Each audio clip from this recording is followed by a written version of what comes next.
আর হোটেলে তো থাকা খাওয়ার ব্যবস্থা আছে। বাহ, এ তো দেখছি শিয়ালের কাছে মুরগি বন্ধক রাখার মতো। আপনি কিন্তু আমাকে হিট করে কথা বলছেন। আসসালামু আলাইকুম সুপ্রিয় দর্শক, আপনারা এখন দেখছেন সাক্ষাৎকার পর্ব।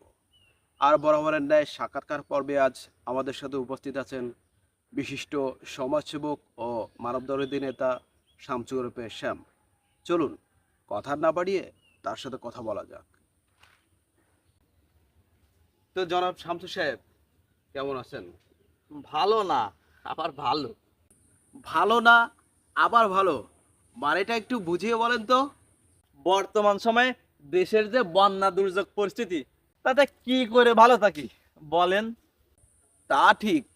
আচ্ছা, এই বন্যায় আপনার প্রতিষ্ঠান থেকে কোনো ধরনের সাহায্য সহযোগিতা করা হচ্ছে কিনা যদি একটু বলতেন আমাদের। হচ্ছে না মানে আলবত করা হচ্ছে। দেশের বিভিন্ন জেলায় আমার লোকজন কাজ করতেছে। কোন ধরনের কাজ চলছে নিজ মুখে যদি একটু বলতেন আমাদের। এই যেমন ধরেন, দেশের যে সমস্ত বেকার ছেলে মেয়েরা আছে তাদেরকে আমার কোম্পানিতে চুক্তিভিত্তিক নিয়োগ দিয়ে বিভিন্ন জেলায় জেলায় পাঠানো হয়েছে। তারাই তো আমার হয়ে বন্যার্থদের নামে টাকা তুলছে। বাহ, তাহলে তো খুব ভালো কথা। আচ্ছা, যে টাকাটা বন্যার্থদের নামে উঠানো হচ্ছে, পুরো টাকাটাই কি বন্যার্থদের সাহায্যার্থে দেয়া হচ্ছে যদি একটু বলতেন আমাদের। আপনার কি মাথা খারাপ? তাহলে তো আমার ব্যবসায় বুট হয়ে যাবে। বলেন কি, এখানেও আপনার ব্যবসা আছে? আছে না মানে, ব্যবসা না থাকলে আমি থাকতে পারবো? ও আচ্ছা আচ্ছা, কিন্তু ব্যবসাটা কোন ধরনের আমাদের একটু বলা যাবে কি?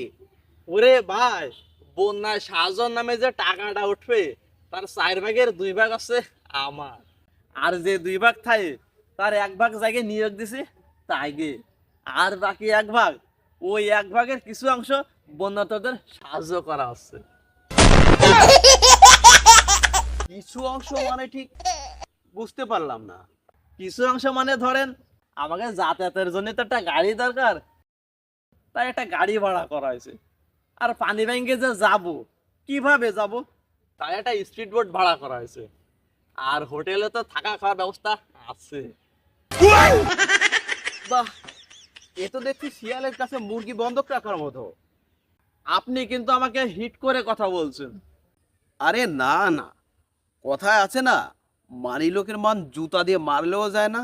আচ্ছা, একটা স্পিড বোট ভাড়া করতে গেলে তো বেশ টাকা খরচ হয়, এটা না নিলে কি সাহায্য করা যায় না? আপনি তো আসলে একটু বোকা আছেন।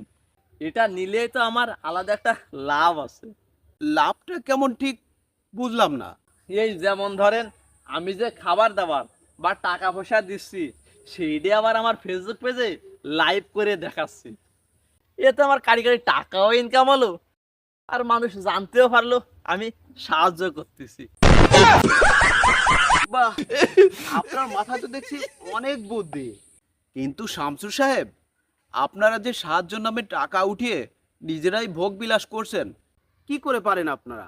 আপনাদের মনে কি একটুও দয়া মায়া নেই? আপনি কি এই জন্য এখানে ডেকেছেন আমাকে? আসলে তা ঠিক না। আপনার মতো দেশে অনেকেই আছেন যারা সাহায্য নামে টাকা উঠিয়ে গাড়ি ভাড়া করে, স্পিড বোট ভাড়া করে, 2-4টি ছবি উঠিয়ে ফেসবুকে আপলোড করার জন্য। আপনাদের এই মানুষ দেখারও ভালোবাসার দরকার আছে কি? নেই। আপনাদের যদি এতই সাহায্য দিতে ইচ্ছা করে, তাহলে দেশে অনেক ট্রাস্টেড ফান্ড আছে, সেখানে দিয়ে দেন। যথারীতি সেখানে পৌঁছে যাবে আপনাদের টাকা। কি বলছেন আপনি? হ্যাঁ, সত্যি বলছি। কারণ আপনার এই ফালতু খরচের টাকাগুলো দিয়ে অনেক অসহায় পরিবার 3 বেলা খেয়ে বাঁচতে পারবে। আপনি তো আসলে এবার ভুল ভেঙে দিচ্ছেন আমার। আমি আর ভুল করব না। আপনারাও কেউ আমার মতো ভুল করেন না।